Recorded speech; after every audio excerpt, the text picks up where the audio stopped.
Thank you, everybody. Thank you. Thank you all for being here today on this rainy day.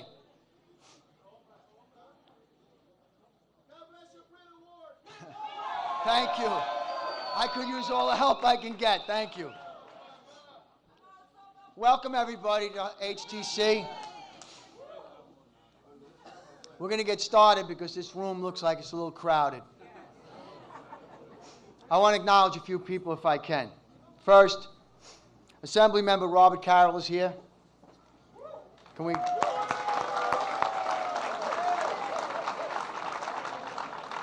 And Assembly Member Jose Rivera. Thank you for coming. We have a long list of labor leaders, people that I work with all the time, people I admire, people I respect.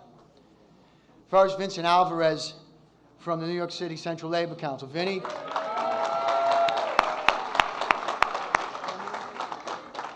Arthur Chiliotis is here from CWA Local 1180.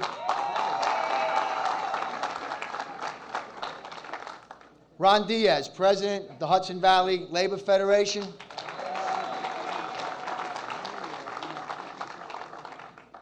Kevin Connors, the business manager of the Sheet Metal Workers, Local 28.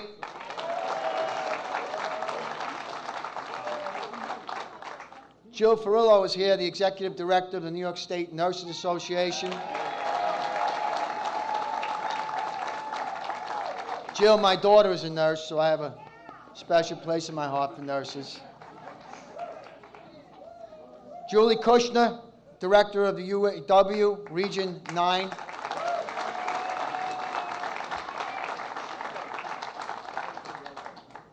Gary LaBarbera is here, the president of the mighty Building and Construction Trades Council of New York. Gary.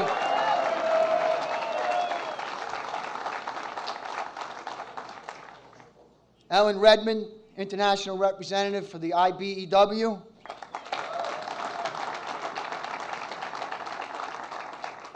And John Skinner, president of the Metallic Lathers, Local 46.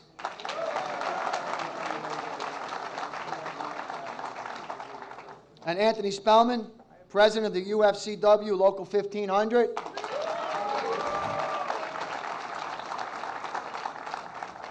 And Dennis Traynor, vice president, CWA District 1.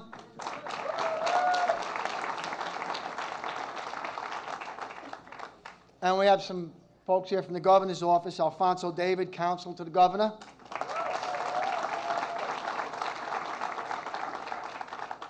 And my old friend Roberta Reardon, commissioner of the New York State Department of Labor. Welcome to everybody. And thank you, all you VIPs and everybody else for being here today. Local 79's in the house. If I missed anyone, I'm sorry.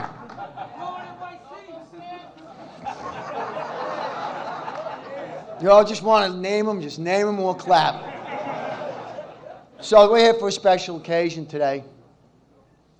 The governor's going to sign a bill, and that bill is a very labor-friendly bill. It says that us union members can deduct a portion of our union dues off of our state taxes.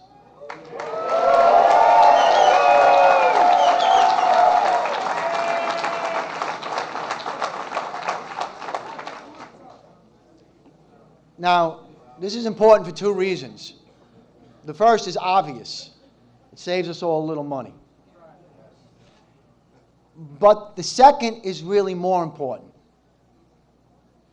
It's symbolic. It says from the leader of New York State to the rest of the country that unions have a rightful place at the table in our society.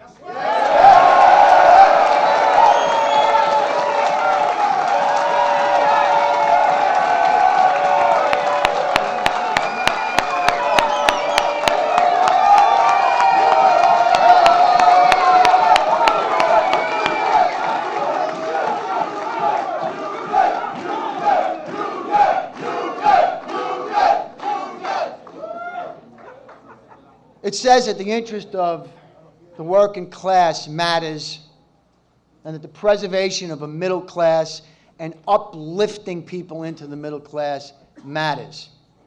And I'm here to tell you that the labor movement has no better friend in the entire United States of America than our good governor. None.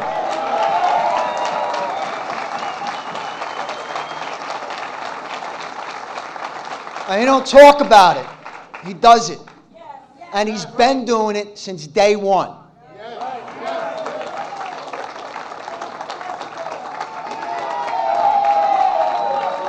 Before the governor knew where all the light switches were in the Capitol, we had a strike looming with Con Edison. Con Edison was going to take away pensions from the workers. It was a nasty situation. It was leading to a strike in the middle of the summer when everybody's air conditioner was working at full capacity, when a storm was about to come into New York State that was going to down power lines. And our governor called the parties into his office, and he sat them down, and he said to the people from Con Ed, you're not leaving here until you make a deal. And by the way, the deal means no taking away people's pensions.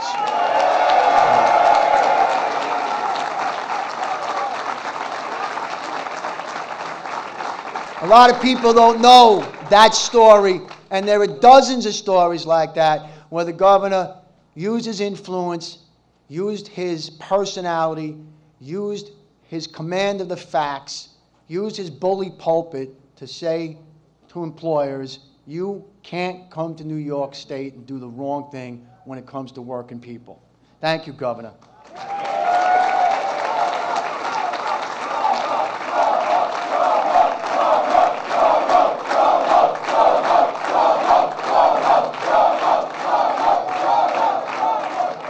But there's more. And I just want to run through a quick list. And the list is way longer than what you're going to hear here. The governor helped us and led the way to pass a casino bill. And that casino bill has a labor peace provision that will guarantee that those casinos will be union. And in fact, the 2 casinos that have already opened up are union as we speak.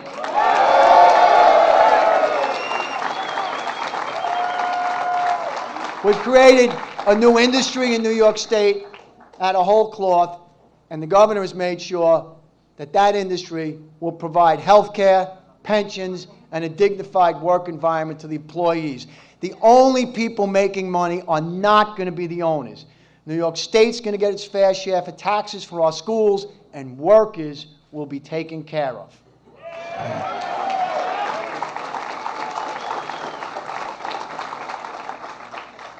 The governor took on the minimum wage issue head on, and we have a $15 minimum wage in New York State, thanks to him.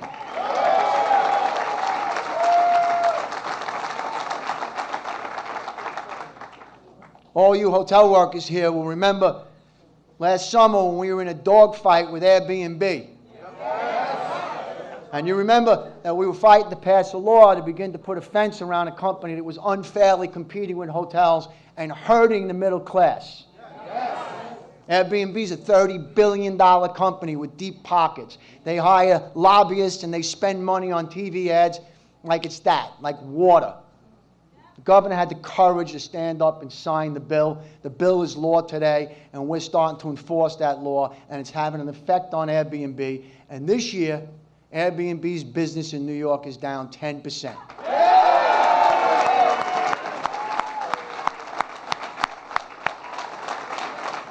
Our brothers and sisters in the construction trades, we're in a pitched battle with the construction industry, the real estate industry, their employers, everybody, over this bill called 421A.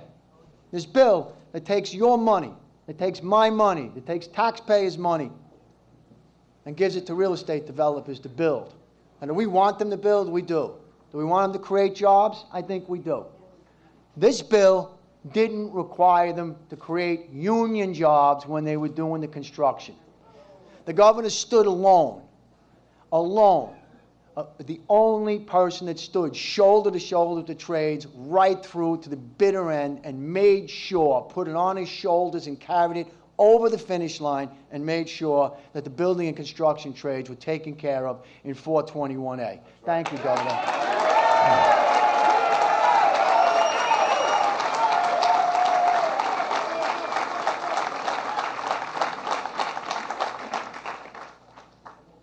Again, for us in the hospitality industry, the governor is fixing LaGuardia Airport.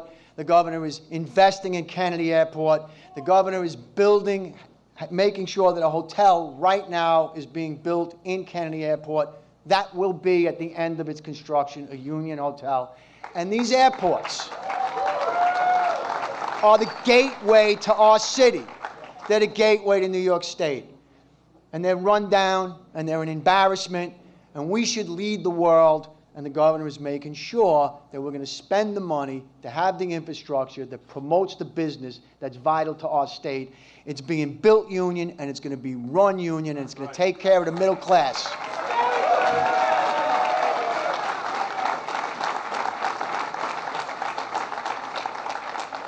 We have the Tappan Zee Bridge, and I could name many other projects, most notably the 2nd Avenue Subway.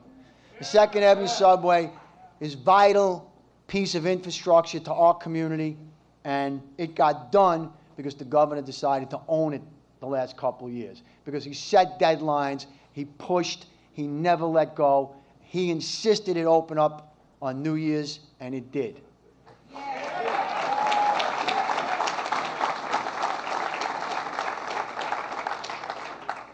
As a progressive who has the courage to be fiscally responsible, as a progressive, there's nobody in New York State who's better than Governor Cuomo. Yes. And he proved it. He proved it with his support for gay marriage, and he proved it with gun control. He stood up to the criticism, and he got it done, and he led the country. And just this last session, when we were talking about criminal justice reform, we were talking about raising the age so that 16-year-olds don't get prosecuted like adults. Only 2 states in the United States prosecute minors like adults, New York and North Carolina. And the governor thought that was a disgrace, and I agree with him. We wanted to make sure that we don't send people to jail who don't belong in jail. And so we reformed the way they could do police lineups. And interrogations have to be videotaped now. And if those laws were on the books, the Central Park Five never would have went to jail. And too many people who live in our city and our state are victims of this kind of stuff. These aren't the popular issues. It's not easy to be the guy who reforms criminal justice. People say you're anti-law and order when you do that. But the governor knows you can be pro-law and order and be pro-fair and just at the same time.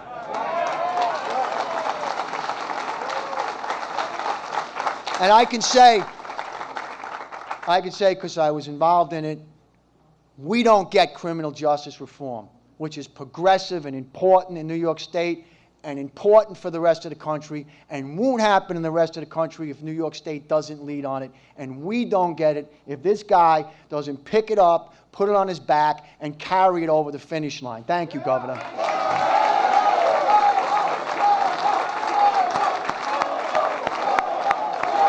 So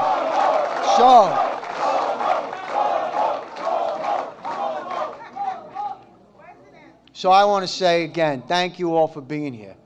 And it is my very, very great pleasure and honor to introduce to you the governor of the great state of New York, Andrew Cuomo.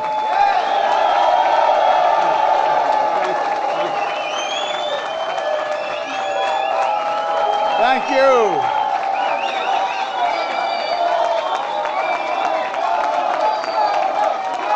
Thank you.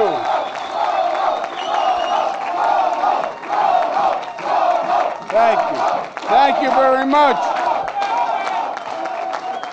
Thank you very much. Boy, what a pleasure to be here. It's raining outside, but the family is in the house today.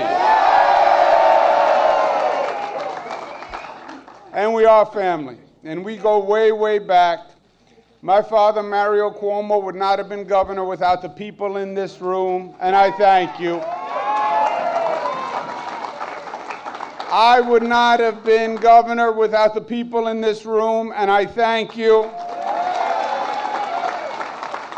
The assembly members who are here today would not have the majority without labor, and they thank you.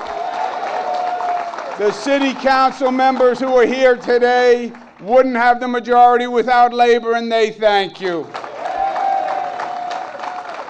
To Peter Ward, you know how smart he is as a leader. As smart as he is. Wait, I was going to be nice. I was going to take a shot at the end, but I was going to be nice now. As smart as he is as big as his heart is, and as strong as his character is.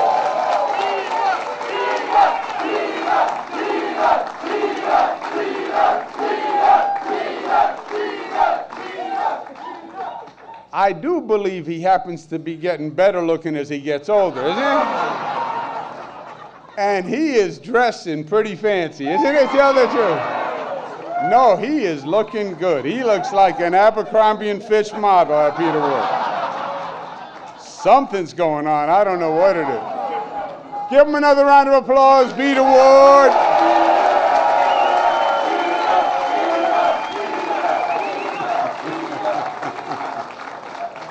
And we have the head of the AFL-CIO, Mario Salento. Give him a big round of applause.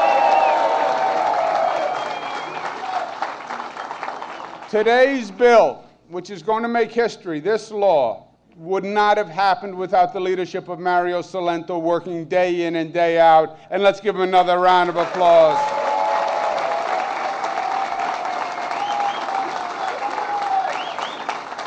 To our great labor commissioner, Roberta Reardon, let's give her a round of applause.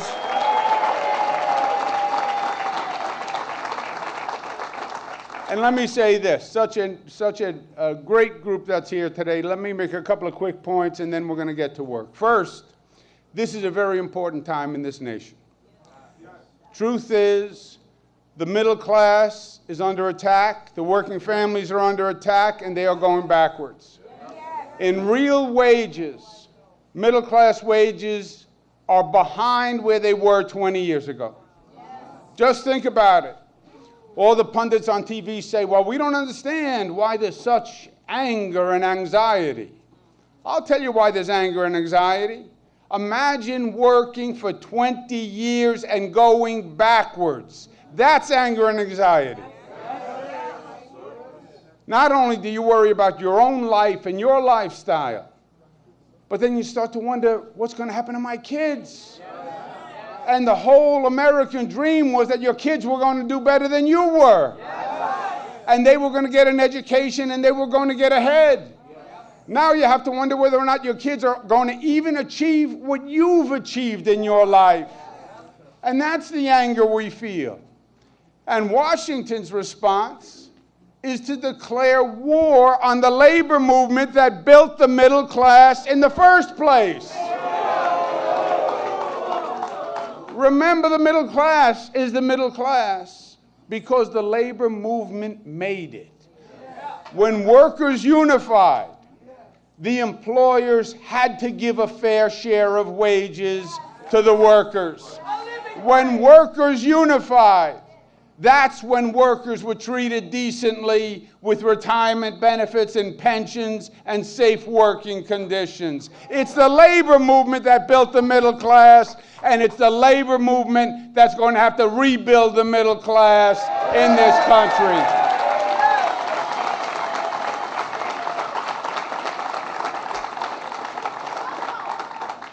Now, Washington is attacking the labor movement. We know it. 20% of the workforce was unionized in this country in 1983. Today it's 10%. 28 states are now right-to-work states. Supreme Court is going to be stacked with conservatives, you know it. and they're going to continue to destroy labor's rights to organize. Congress is going to do everything they can do to gut prevailing wage. The NLRB is going to be vested with anti-union forces. You just watch. And to make it even worse, it's not just the labor movement that's being attacked. The state of New York is being attacked by these forces in Washington. You see, we're not their kind of people, and I'm proud of it.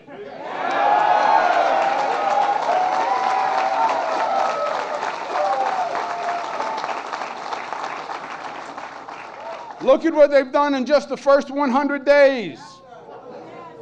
Now, 100 days are supposed to be the quiet days, the days of transition. New administration is supposed to be moving in, find out where the lavatory is, important things. Look at the damage they have done in the first 100 days. They have a tax reform plan that targets New York State. They want to end the deductibility of state and local taxes, would effectively raise everybody's taxes in New York from 20 to 40%. That's what they want to do. They're trying to gut Medicaid, which will be devastating to our health care system. They're trying to put our hospitals out of business. And they're trying to frustrate our efforts to work with organized labor across the board. They're trying to deport immigrants. When you're declaring war on immigrants, you're declaring war on New York, because New York is a state of immigrants.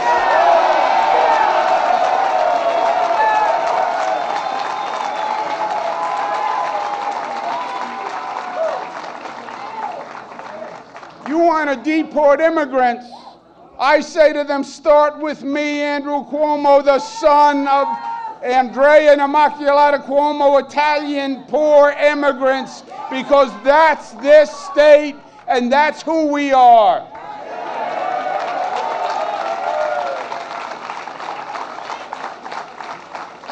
Now, Peter's right. New York has to lead the way forward. That is our legacy. We're the most heavily unionized state in the nation, and we are proud of it. We are a state that was built by labor, and we are proud of it. And we are fighting back. That's what the $15 minimum wage is all about. That's what paid family leave is all about. That's what the Department of Labor, recovering a record $100 million in unpaid wages, is all about.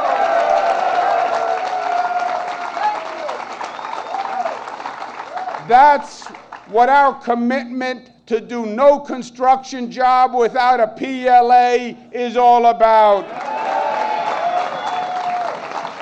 That's what a record 692 apprentice programs in this state is all about. And that's what the 421A fight was all about. And Peter mentioned this, but it's very important you understand it, because it is current. It is where we are today. New York City had an affordable housing program to build affordable housing. They called it 421A because nothing has a name anymore. It's all numbers and acronyms. But they had a program to build affordable housing that didn't allow for union wages. And they wanted to pass this, not just in the city, but in the state. And we said, no how, no way will we support a program that does not provide union jobs. Not just for the building trades, but because the labor movement stands together, and that is the strength. And if it doesn't work for the building trades, it doesn't work for anyone.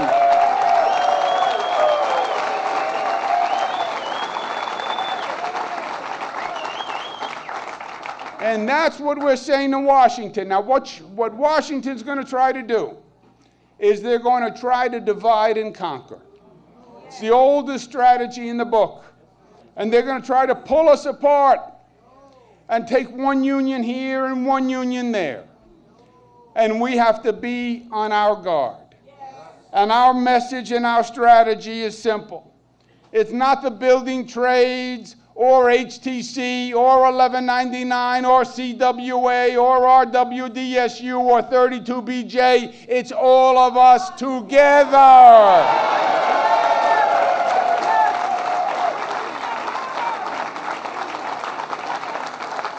It is the brothers and sisters of the labor movement. That is the family that's going to stay together. It's about democratic unity and the Labor Party staying together with the Democratic Party as one united force. It's labor solidarity, and it is a progressive partnership that's going to move this state forward.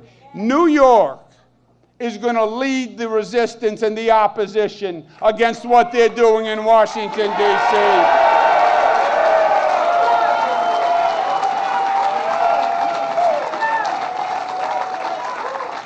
It's New York that says you can't declare war on immigrants. We won't have it. We're going to defend them and give them legal rights. And you try illegal deportations, you take on the entire state of New York. It's New York that says the labor movement built this state and built this country and built this middle class. And its home is New York, and we're going to defend it to the end. It's New York that says we are union and we are proud, and we double down on our affiliation and our allegiance.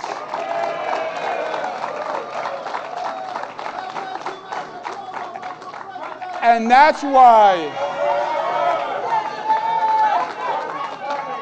don't start trouble for me today. Don't.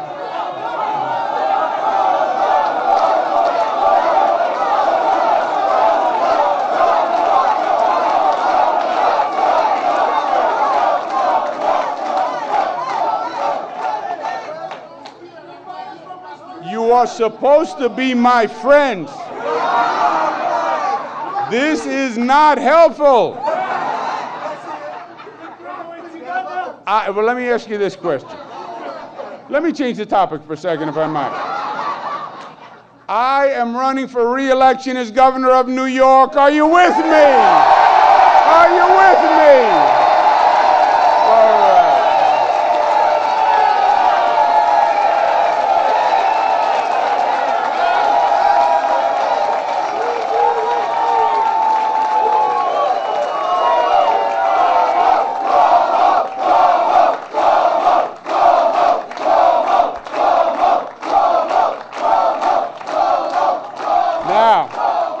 Now, we have our work cut out for us. We know what we have to do. And we know that when we are unified, we cannot be defeated. And that's what we're going to show this nation. We're going to sign this bill. And Peter's right. There's no bill like it in the country. It says we believe in the union movement. We encourage people to join labor unions. We're going to make it easier to join labor unions by allowing the dues to be deductible from your state taxes.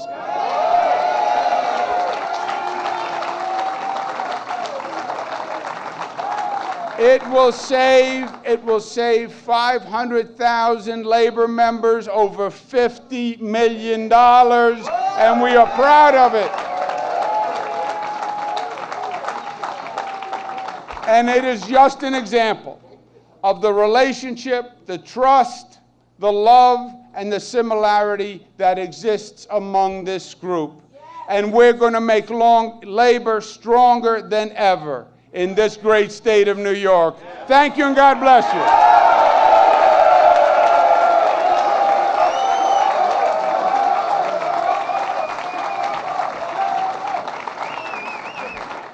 Ladies and gentlemen, give a big round of applause to the AFL-CIO president who made this a reality.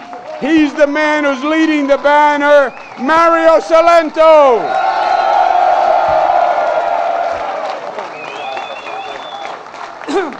Brothers and sisters, thank you. We have a couple of late arrivals. We have Senator Diane Savino, Senator Marisol Akfentare, and Senator Jesse Hamilton. We have Assembly members Linda Rosenthal and Council Member Elizabeth Crowley. We also have Sterling Robertson from the UFT, Gerald Fitzpatrick from the UFA, and James McCarthy from the UFOA. Brothers and sisters, going to make this really quick. The governor talked about family. Brothers and sisters, the labor movement is a family. That's all there is to it. We have 2.5 million members, 3,000 local unions.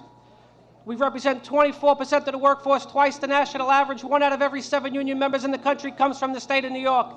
Public sector, private sector, building trades, upstate, mid-state, downstate, Buffalo to Brooklyn to Long Island and everywhere in between. We come from a lot of different places and a lot of diversity in a lot of different ways. But you know what a family is? You don't have to be blood related to be a family. We don't have to look alike or talk alike or sound alike to be a family. A family is a group of people who care about each other, who help one another, who support one another, and who pick each other up when one of us falls down. And by the way, if you pick on one of us, you have to deal with all of us. That's what this is about.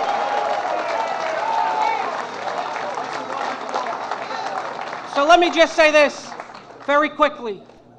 When I called the governor in January and I asked him to consider this, and thought about it and talked about it and what it would mean to union members and what it would mean to the labor movement, the governor gave me a 2-part answer. First part was an answer I expected. He said, Mario, we have to take a look at the fiscal note. We have to see how much this costs. That's the answer he should give me. The second part of the answer, though, gave me all the hope I needed. He said, Mario, if that works out, I will get it done.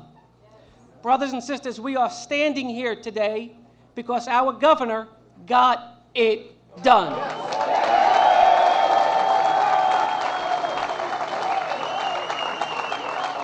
And this is the most, Peter went through it all, but let me just tell you this. This is what leadership is all about.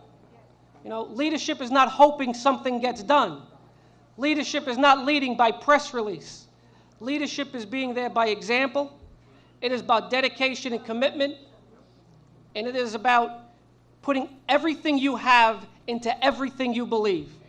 Brothers and sisters, on behalf of the 2.5 million members of the New York State AFL-CIO, Governor, we say thank you.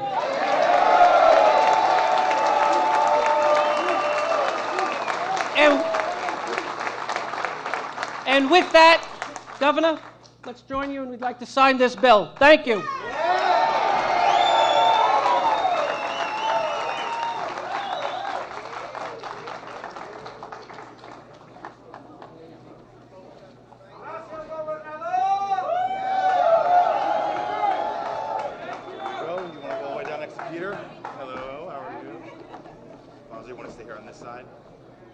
Yeah, you can go right here. Congratulations, the bill is signed.